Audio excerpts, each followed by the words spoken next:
ઝઘડિયામાં મંજૂર થયેલ રોડ અન્ય સ્થળે બનાવવાની તજવીજના વિરુદ્ધમાં રહીશોએ આવેદનપત્ર પાઠવી ઉગ્ર રજૂઆત કરી।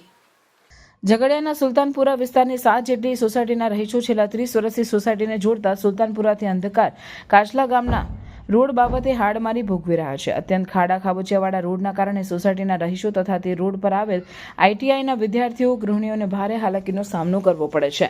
અનેક વખતની રજૂઆત બાદ પણ અત્યાર સુધી કોઈ નિરાકરણ વહીવટીતંત્ર કે રાજકીય નેતાઓ દ્વારા લાવવામાં આવ્યું નથી। હાલમાં ઝઘડિયા સુલતાનપુરાના 4 રસ્તાથી વાયા આઈટીઆઈ થઈ અંધકાર કાચલા ગામ સુધીના રોડનું કામ મંજૂર થયું છે। આ રોડ અંધકાર કાચલાથી આઈટીઆઈ સુધી તો બનાવી દેવામાં આવ્યો, પરંતુ ઝઘડિયા 4 રસ્તાથી આરટીઆઈ સુધીનો રોડ અધૂરો મૂકવામાં આવ્યો છે અને તેનું કામ અટકાવી દેવામાં આવ્યું છે। આ અટકેલા કામ બાબતે ઝઘડિયા 4 રસ્તાથી આઈટીઆઈ સુધીમાં આવેલા જમજમ પાર્ક, અજીતનગર, એકતાનગર, ગોકુલનગર, વિજયનગરના રહીશોએ આજરોજ પ્રાંત અધિકારીને એક આવેદનપત્ર પાઠવી પોતાની સમસ્યાઓને જણાવી છે। સાથે સાથે આ અધૂરા રાખેલા રોડ બાબતે શંકા વ્યક્ત કરી છે કે તેઓને જાણવા મળેલ છે કે સુલતાનપુરાથી અંધકાર કાચલા સુધીનો મંજૂર થયેલો રોડ આઈટીઆઈ સુધી બનાવવામાં આવ્યો છે અને બાકીનો જે રોડ છે તે અન્ય જગ્યાએ બનાવી દેવાના ચક્રો ગતિમાન કરવામાં આવ્યા છે, જેથી તમામ સોસાયટીના રહીશોએ આ બાબતે વિરોધ કરી જે રોડ જ્યાં મંજૂર થયો છે ત્યાં જ બનાવવા માટે જવાબદાર અધિકારીને આવેદનપત્ર આપ્યું છે। અત્રે ઉલ્લેખનીય છે કે આખા મંજૂર થયેલા રોડમાં આવો ટુકડો પાડી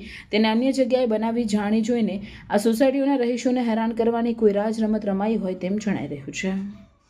તારીખ 21 એપ્રિલ 2025ના રોજ ઝઘડિયા ચોકડી પરથી આઈટીઆઈ સુધીની આસપાસની જે સોસાયટી આવેલી છે, આશરે 9 સોસાયટીના અમે બધા રહીશો અહીંયા આજે પ્રાંતસિંહને અમે આવેદનપત્ર આપવા આવ્યા છે। અમારી રજૂઆત એટલી છે કે છેલ્લા 30-35 વર્ષથી અમે આ બધા પરિવાર સહિત વસવાટ કરીએ છીએ, પણ જેમાં પાયાની સુવિધાનો ઘણો અભાવ છે। એમાં ખાસ કરીને રોડની જે તકલીફ અમને પડે છે એ છેલ્લા કેટલા વર્ષોથી અમે ભોગવી જ રહ્યા છે।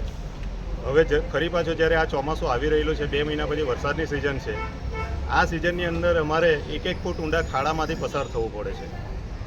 અમે ઘણીવાર રજૂઆત કરી, મૌખિક રજૂઆત કરી, લિખિત રજૂઆત કરી। જ્યારે ચૂંટણીનો સમય આવે છે ત્યારે નેતાઓ આવે છે, હા બસ આ ઇલેક્શન પૂરું થાય, આચારસંહિતા પૂરી થાય, તમને રોડ તરત બનાવી દેવામાં આવશે।